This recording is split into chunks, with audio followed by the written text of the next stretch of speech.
Hey, what's up gang? Kawaii50 here with another Fate Grand Order video, drinking yet more coffee late in the day as I am an addict. Oh god, that's good.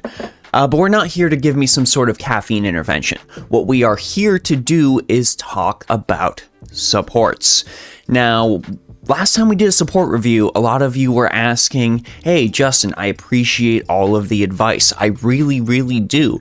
But yet we have not seen from you a video where you talk about what makes a truly stellar support list, what makes a support list that would actively make me want to click on that character, be that a newbie clicking on that character or be me, a veteran player, clicking on that character to use them in a fight. So I figured I should go ahead and go over some stuff from my own support list, which has seen me absolutely swimming in FP every single possible moment. I've got few 100,000 right now, and I am just waiting for Habitrot from the next Lost Belt, saving up all my FP possible for that. So hopefully this support video will help you create a support list that not only gets you a ton of FP, but most importantly will help you help both new and veteran players alike to just have more fun with Fate Grand Order. So I hope, if anything, that makes the second thing come true for you. Be sure to go ahead, like, and subscribe if you've enjoyed this video in any capacity. Now, of course, let's start with the fact that, yes, support is a place where we can showcase a lot of our favorite characters, like my BB, who I am currently trying to 2K foe right over here. But that doesn't mean we can't make sure that our favorite characters are as buffed up as they can be. Tons of people pick my BB in order to go ahead and help them out on quests, and that is for several reasons. For starters, BB here is Grailed. BB is Grailed, has level 100. I am sinking deep into those skills with her. BB is 10-10-10.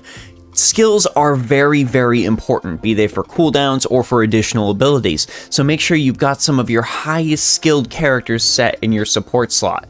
And on top of that, more than anything, more than these pen skills, more than all of that, BB is equipped to deal some truly insane amounts of damage. This BB here is equipped with the Black Grail, you can see in my support list. And the Black Grail adds crazy amounts of damage to her Noble Phantasm, allowing her to effectively avoid the neutral damage demerit that you might see from bringing along an extra class servant.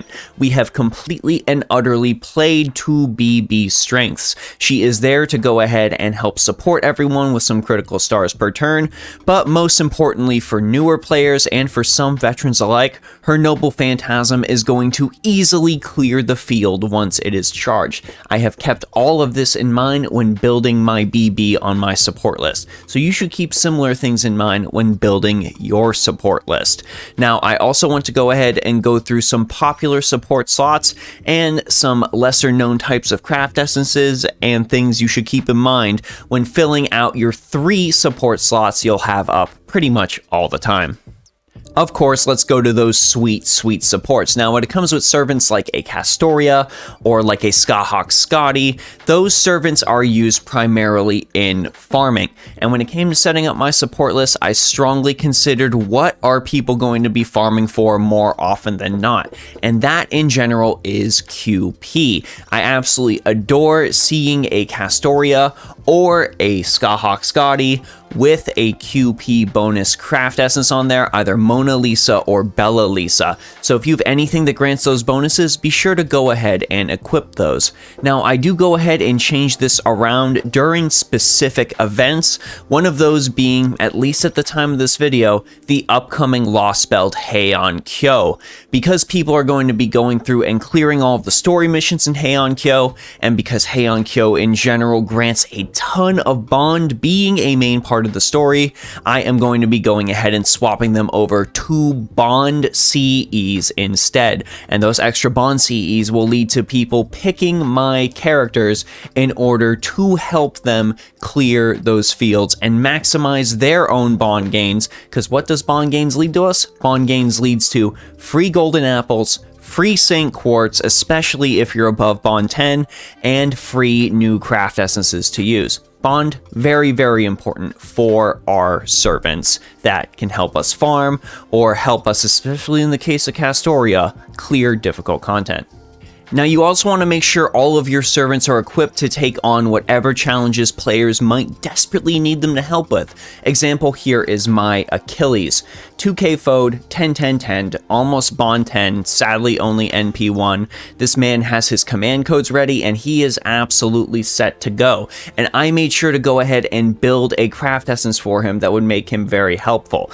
That craft essence, of course, being Origin Bullet. And this leads me into a little bit of a segue on Ignore Invincibility. Ignore Invincibility craft essences and Sure Hit craft essences are some of the most useful things you can throw on your support list, especially in this era of the Lost Belts. There's a lot of fights where the enemies take advantage of evades, of invincibilities, and having something like Ignore Invincible to be able to just plow through those and completely and utterly ignore those mechanics, that is going to be very, very helpful for anybody pulling any character from your support list, be it an Achilles, getting this extra damage against caster enemies, which he's going to be fighting, being a super Orion who you can give some Ignore Invincibility and have him just unga bunga punch his way through so many other people. You definitely want to keep these craft essences in mind, because this is the main reason I see my Achilles end up getting picked a lot, is because of Origin Bullet. Because of this Ignore Invincibility and extra damage against enemies, he's likely going to be picked to fight.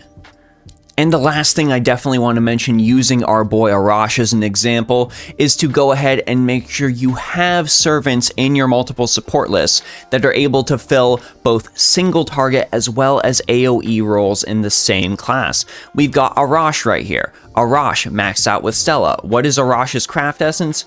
Boom, Kaleidoscope. Not max limit broken, but doesn't really matter considering his final skill.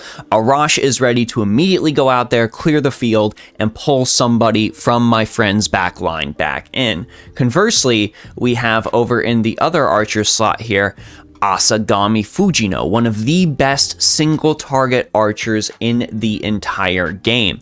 She is ready to go. I've almost got her at 10-10-10. She is ready to deal damage to a single enemy with her Noble Phantasm. And what have we gone and given her for a craft essence?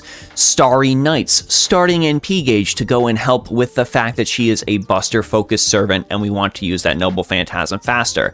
Buster card effectiveness to increase her overall damage, and critical strength, taking advantage of her overall high star weight so newer players can effectively use her to deal tons of critical damage. They will wonder why. Why is this character dealing so much damage? Well, again, every single part of that player's kit for that support that is taken, that character's kit, has been carefully picked in order to be like, this character is going to perform at maximum effectiveness for you. I have built them to help you. And it just leads to your characters being picked more and more often. Funny that the most useful characters are the ones that are picked. Anyways, gang, those are just some of the big things to look out when building your support list. There are, of course, other things you can start to focus your support list into the further you get in the game, like that St. George I've got there in the middle with Battle of Camlan. A lot of players who want to do solo runs end up picking characters like that in order to just go ahead, immediately die, and help them facilitate their solo runs. Also, servants like Ku Alter over there in the Everyone slot. He's got Volume and Hydrogyrum to take a bunch of hits. It's not as effective as a Heracles with Castle in the Snow, but it still performs pretty much the same purpose and ends up providing players with an effective backline servant. But of course, what I want to know is, who have you chosen to fill out your support slots? And most importantly, which servant do you see end up getting picked the most from your support? Go ahead and let us know down in the comment section below.